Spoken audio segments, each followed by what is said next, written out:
À Felice Bauer, Prague, le 21 août 1913. Cher Felice, je suis rentrée trop tard à la maison hier soir pour pouvoir répondre à ton télégramme d'hier par un autre télégramme, d'autant que tu as déjà dû recevoir ma lettre. Quant à t'écrire dimanche, j'en ai été empêchée de la façon suivante.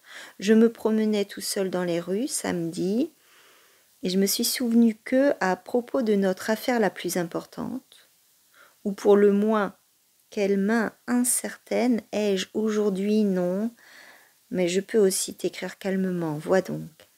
Au sujet d'une affaire liée à l'affaire plus importante, nous avions jusque-là peu discuté ou écrit, et souvent de façon allusive. Quoi de plus naturel lorsque je me suis à grands pas dirigée vers la maison que d'écrire tout cela aussi clairement que possible et de te le soumettre. C'était le soir, ce qui était un avantage pour la clarté de ce que j'avais à écrire. Dormir, quand n'avais-je à faire? C'est alors que j'ai rencontré une connaissance. Nous sommes entrés dans une conversation apaisante, distrayante, babillarde, et quand j'ai réussi à m'en débarrasser, j'ai pensé de façon plus humaine. J'ai pensé aux tourments que je t'ai causés pendant tout ce temps, et j'ai pour l'instant laissé non écrit ce qu'il y a de plus important. Si c'était un péché de ma part de ne pas écrire, et ça l'était assurément, c'était donc un péché bien intentionné. Et lorsque j'ai lu ensuite que tu avais passé ton lundi au lit et que tu avais besoin de tout, sauf de soucis, j'ai béni cette personne rencontrée. Faut-il que tu écrives à ma mère? D'abord, il faudrait que ton père me réponde.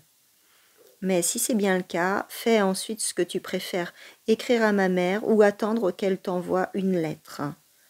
Je n'ai aucune intuition en la matière. Si tu veux qu'elle t'écrive d'abord, elle t'écrira d'abord. Je ne viendrai guère à Berlin avant mes vacances, Felice. Premièrement, tu n'éprouverais que peu de plaisir à me voir dans mon état actuel, pour ne rien dire encore d'impressions ultérieures.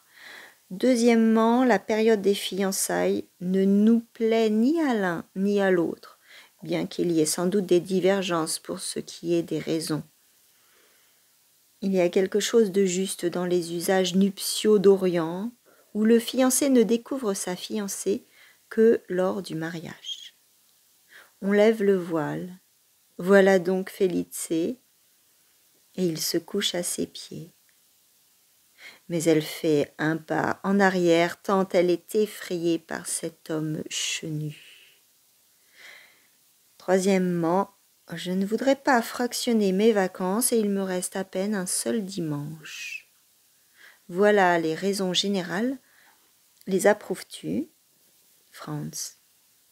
Les photographies et la lettre de ta sœur.